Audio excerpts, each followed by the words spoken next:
नमस्कार। आकाशवाणी से समाचार प्रभात के साथ मैं निखिल कुमार।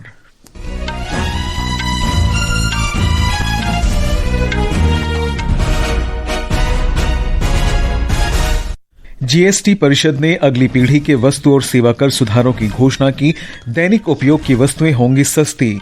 नई दरें 22 सितंबर से लागू होंगी। परिषद ने 5 और 18% के स्लैब को स्वीकृति दी। प्रधानमंत्री नरेंद्र मोदी ने जीएसटी सुधारों की सराहना की। कहा, इससे आम आदमी, किसानों, एमएसएमई, मध्यम वर्ग, महिलाओं और युवाओं को लाभ मिलेगा। उद्योग जगत और व्यावसायिक निकायों ने जीएसटी सुधारों को सराहा। कहा, इससे कारोबार करना होगा सुगम। प्रधानमंत्री आज नई दिल्ली में सिंगापुर के प्रधानमंत्री लॉरेंस वोंग के साथ द्विपक्षीय बैठक करेंगे। पंजाब, हिमाचल प्रदेश और जम्मू कश्मीर के बाढ़ प्रभावित क्षेत्रों में राहत तथा बचाव कार्य युद्धस्तर पर जारी। मौसम विभाग ने जम्मू कश्मीर और हिमाचल प्रदेश के कुछ स्थानों पर मूसलाधार वर्षा का अनुमान व्यक्त किया। और एशिया कप हॉकी चैंपियनशिप में बिहार के राजगीर में भारत तथा कोरिया के बीच सुपर 4 चरण का दूसरा मैच ड्रॉ। अब समाचार विस्तार से। जीएसटी परिषद ने अगली पीढ़ी के वस्तु और सेवा कर सुधारों की घोषणा कर दी है। आम आदमी, श्रम प्रधान उद्योगों, किसानों और कृषि, स्वास्थ्य तथा अर्थव्यवस्था के लिए जीएसटी दरों में सुधार करते हुए उन्हें युक्ति संगत बनाने को स्वीकृति दी गई है। नई दिल्ली में कल मीडिया को जानकारी देते हुए वित्त मंत्री निर्मला सीतारामन ने कहा कि आम आदमी और मध्यम वर्ग के उपयोग की वस्तुओं पर जीएसटी 18 तथा 12% से घटाकर 5% कर दिया गया है। These reforms have been carried out with a focus on the common man. Labor-intensive industries have been given a good support. Farmers and agriculture as a whole will also benefit by the decisions we have taken. Health-related also will benefit. वित्त मंत्री ने बताया कि व्यक्तिगत जीवन बीमा पॉलिसियों और family floater तथा वरिष्ठ नागरिकों के लिए पॉलिसी सहित व्यक्तिगत स्वास्थ्य बीमा पॉलिसियों पर जीएसटी से छूट को मंजूरी दी गई है। Insurance services from 18% currently will go into 2-3 different categories. Exemption of GST on all individual life insurance policy, whether term life, ULIP or endowment policies and reinsurance thereof. Exemption of GST on all individual health insurance policy, including family floater policies and policies for senior citizens and reinsurance thereof. वित्त मंत्री ने 33 जीवन रक्षक दवाओं और औषधियों पर GST को 12% से घटाकर 0 तथा कैंसर और अन्य गंभीर बीमारियों के इलाज में इस्तेमाल होने वाली 3 जीवन रक्षक दवाओं पर जीएसटी को 5% से घटाकर 0 कर दिया है। अन्य सभी दवाओं और औषधियों पर जीएसटी 12% से कम कर 5% किया गया है। वित्त मंत्री ने बताया कि एसी, 32 इंच से बड़े टीवी, डिश वॉशिंग मशीन, छोटी कारें और मोटरसाइकिल जैसी वस्तुओं पर जीएसटी दर 28% से घटाकर 18% कर दी गई है। श्रीमती सीतारामन ने कहा कि श्रम प्रधान उद्योगों और किसानों तथा कृषि क्षेत्र को भी इन फैसलों से लाभ होगा। उन्होंने कहा कि सभी कृषि उपकरणों पर जीएसटी 12% से घटाकर 5% किया गया है। These reforms have been carried out with a focus on the common man. Every tax levied on common man's daily use items have gone through a rigorous looking into, and in most cases the rates have come down drastically. Labor-intensive industries have been given a good support. Farmers and agriculture as a whole will also benefit by the decisions. Health-related also will benefit. परिषद ने अप्रत्यक्ष कर ढांचे को युक्ति संगत बनाते हुए 12% और 28% की दर को समाप्त करके वर्तमान 4 स्लैब को घटाकर 2 कर दिया है, जबकि 5% और 18% की स्लैब को जारी रखा है। We've resolved classification related issues and we've ensured that there will be stability and predictability about the GST.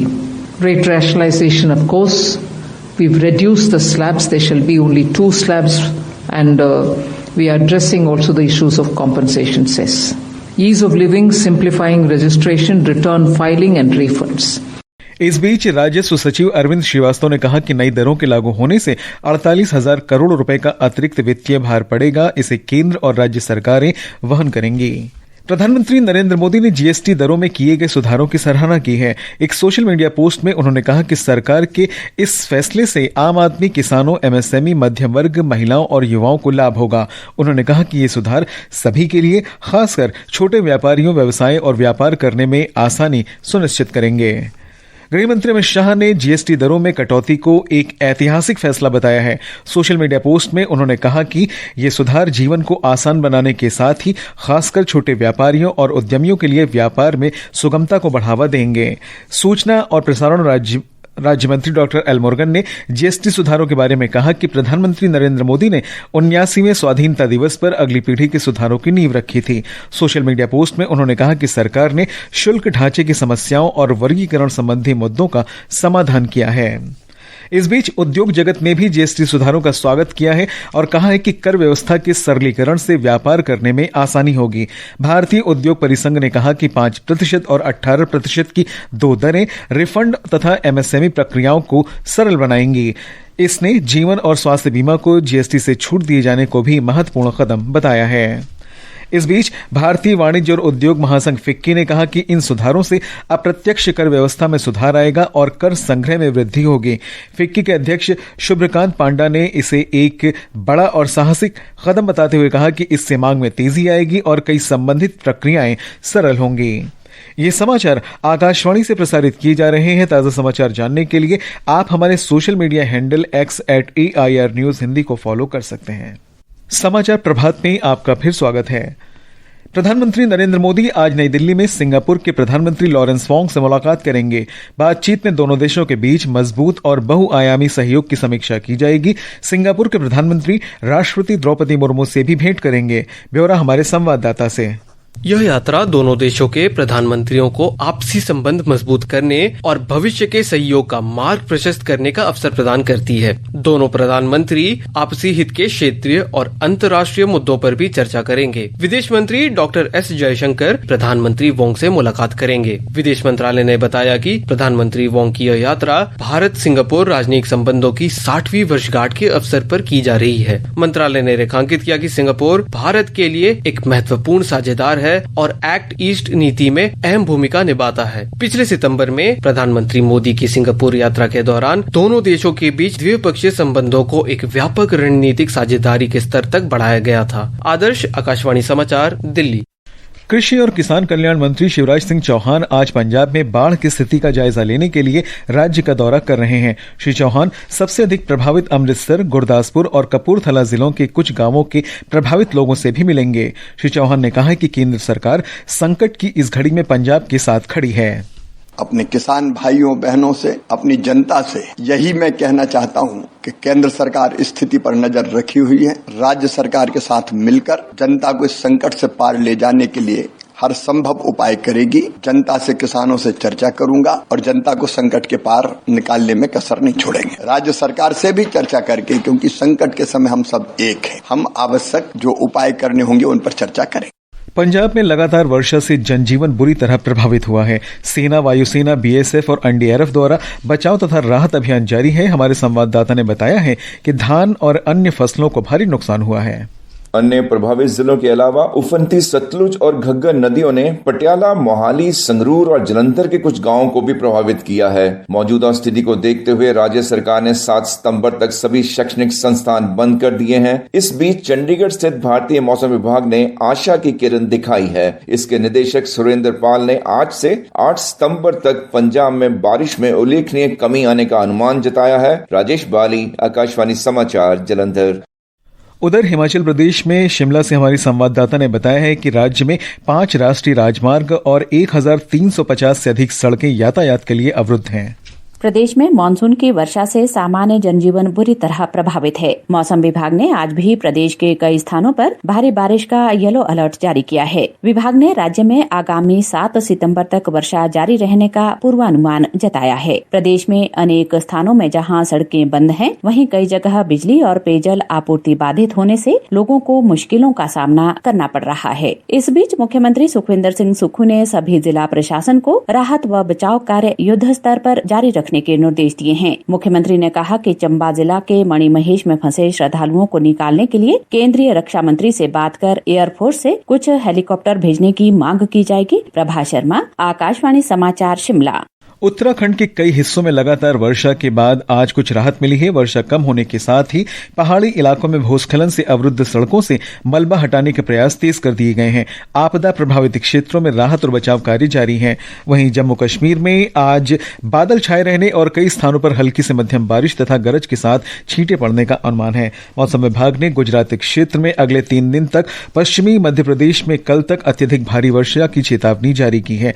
विभाग के अनुसार विदर्भ, छत्तीसगढ़ और ओडिशा में कुछ स्थानों पर मूसलाधार वर्षा हो सकती है। छत्तीसगढ़ के सुकमा जिले में 9 महिलाओं सहित 20 माओवादियों ने आत्मसमर्पण कर दिया है। इन सभी पर कुल 33 लाख रुपए की राशि का इनाम घोषित था। सुकमा के पुलिस अधीक्षक किरण चौहान ने बताया कि आत्मसमर्पण करने वाले माओवादी कथित तौर पर हिंसा की कई घटनाओं में शामिल थे। 20 नक्सलियों में 9 महिला नक्सली और 11 पुरुष नक्सली है। पे सब मिला के 33 लाख का इनाम रखा गया है। इनमें 2 नक्सलियों पे 8 लाख का इनाम है, 1 नक्सलियों के 5 लाख का इनाम है। इसके अलावा 4 नक्सलियों पे 4-4 लाख का इनाम है और बाकी अन्य नक्सली अग्र संगठन के सदस्य है। सभी नक्सलियों को शासन द्वारा जो आत्मसमर्पण पॉलिसी है उसके अनुसार सभी बेनिफिट्स मिलेंगे, उनको रिवॉर्ड मिलेगा। भारतीय जनता पार्टी ने प्रधानमंत्री नरेंद्र मोदी और उनकी दिवंगत मां के खिलाफ कथित अपमानजनक टिप्पणियों के विरोध में आज बिहार बंद का ऐलान किया है। भाजपा और जनता दल यूनाइटेड समेत एनडीए के सभी 5 घटक दलों की महिला इकाई के नेतृत्व में यह बंद बुलाया गया है। यह बंद सुबह 7 बजे शुरू हुआ और दोपहर 12 बजे तक रहेगा। आपातकालीन सेवाओं को इससे मुक्त रखा गया है। शिक्षा मंत्री धर्मेंद्र प्रधान तथा महिला और बाल विकास मंत्री अन्नपूर्णा देवी ने कल नई दिल्ली के विज्ञान भवन में स्कूलों के साथ आंगनवाड़ी केंद्रों के सह स्थापन हेतु दिशा निर्देशों की शुरुआत की। इस अवसर पर श्री प्रधान ने कहा कि ये पहल प्रत्येक मां और बच्चे की पूर्ण देखभाल सुनिश्चित करेगा, जिससे राष्ट्रीय शिक्षा नीति 2020 के अनुरूप शिक्षा की नींव मजबूत होगी। एशिया कप हॉकी चैंपियनशिप में भारत ने कल शाम बिहार के राजगीर में दूसरे 4 ग्रुप मैच में कोरिया के साथ 2-2 से ड्रॉ खेला। भारत ने पहले हाफ में 1-0 की बढ़त बना ली थी, लेकिन उसके बाद कई पेनल्टी कॉर्नर मिलने के बावजूद भारतीय टीम कोरियाई रक्षा पंक्ति के सामने गति और लय बरकरार रखने में संघर्ष करती दिखाई दी। अमेरिकी ओपन के सेमीफाइनल में भारत की यूकी भांबरी और न्यूजीलैंड के माइकल विनस की जोड़ी का सामना ब्रिटिश जोड़ी नील स्कोपस्की और जो सैलिसबरी से होगा। भांबरी और विनस की जोड़ी ने आज सुबह पुरुष डबल्स की क्वार्टर फाइनल में क्रोएशिया के निकोला मैक्टिक और अमेरिका के राजीव राम को 6-3, 6-7, 6-3 से हराया। केरल के सबरीमाला मंदिर में आज से रविवार तक ओणम पूजा आयोजित की जाएगी। ओणम उत्सव के लिए मंदिर कल शाम खुला और रविवार शाम को फिर से बंद कर दिया जाएगा। और अब आज के समाचार पत्रों की सुर्खियों के साथ हैं रवि कपूर। धन्यवाद निखिल। जीएसटी परिषद के फैसलों को सभी अखबारों ने प्रमुखता दी है। दैनिक जागरण के शब्द हैं, आम आदमी को बड़ी राहत, नवरात्र के पहले दिन से लागू होंगी नई दरें। दैनिक भास्कर की सुर्खी है, नवरात्रों से टैक्स राहत की दिवाली। हिंदुस्तान ने जीएसटी 2 शीर्षक से लिखा है, दिवाली जगमग होगी, जरूरी वस्तुओं के दाम घटेंगे। राजस्थान पत्रिका ने प्रधानमंत्री नरेंद्र मोदी के इन शब्दों को दिया है, हमने वादे को पूरा किया। अमर उजाला ने इसे मोदी सरकार का दिवाली तोहफा बताते हुए लिखा है, 7 दिन में पूरी होगी रिफंड की प्रक्रिया। बिजनेस स्टैंडर्ड के अनुसार जून तिमाही में देश में प्रवासी भारतीयों द्वारा 2,90,000 करोड़ रुपए भेजे गए। विदेशी निवेश भी बढ़ा। अमर उजाला की खबर है, दूरसंचार विभाग ने धोखाधड़ी में इस्तेमाल होने वाले 2 करोड़ फोन कनेक्शन ब्लॉक किए। जनसत्ता ने विशेष आलेख में लिखा है, कोलकाता से इस वर्ष 300 से अधिक दुर्गा प्रतिमाएं विदेश भेजी गईं। फाइबर ग्लास प्रतिमाओं की मांग बढ़ी। राष्ट्रीय सहारा, दैनिक ट्रिब्यून, देशबंधु और वीर अर्जुन ने लगातार मूसलाधार बारिश के बाद बिगड़े हालात से जुड़े समाचार सचित्र प्रकाशित किए हैं। हरिभूमि के खेल पन्ने की खबर है, नोवाक जोकोविच रिकॉर्ड 53वां ग्रैंड स्लैम सेमीफाइनल खेलने वाले खिलाड़ी बनेंगे। यूएस ओपन में अब सामना होगा अल्काराज से। और अंत में मुख्य समाचार एक बार फिर। जीएसटी परिषद ने अगली पीढ़ी के वस्तु और सेवा कर सुधारों की घोषणा की। दैनिक उपयोग की वस्तुएं होंगी सस्ती, नई दरें 22 सितंबर से होंगी लागू। परिषद ने 5 और 18% की स्लैब को स्वीकृति दी। प्रधानमंत्री नरेंद्र मोदी ने जीएसटी सुधारों की सराहना की, कहा इससे आम आदमी, किसानों, एमएसएमई, मध्यम वर्ग, महिलाओं और युवाओं को मिलेगा लाभ। उद्योग जगत ने व्यावसायिक निकायों के साथ जीएसटी सुधारों को सराहा, कहा इससे कारोबार करना होगा सुगम। प्रधानमंत्री आज नई दिल्ली में सिंगापुर के प्रधानमंत्री लॉरेंस वोंग के साथ द्विपक्षीय बैठक करेंगे और पंजाब, हिमाचल प्रदेश तथा जम्मू कश्मीर के बाढ़ प्रभावित क्षेत्रों में राहत और बचाव कार्य युद्ध स्तर पर जारी। इसके साथ ही समाचार प्रभात का ये अंक समाप्त हुआ। नमस्कार।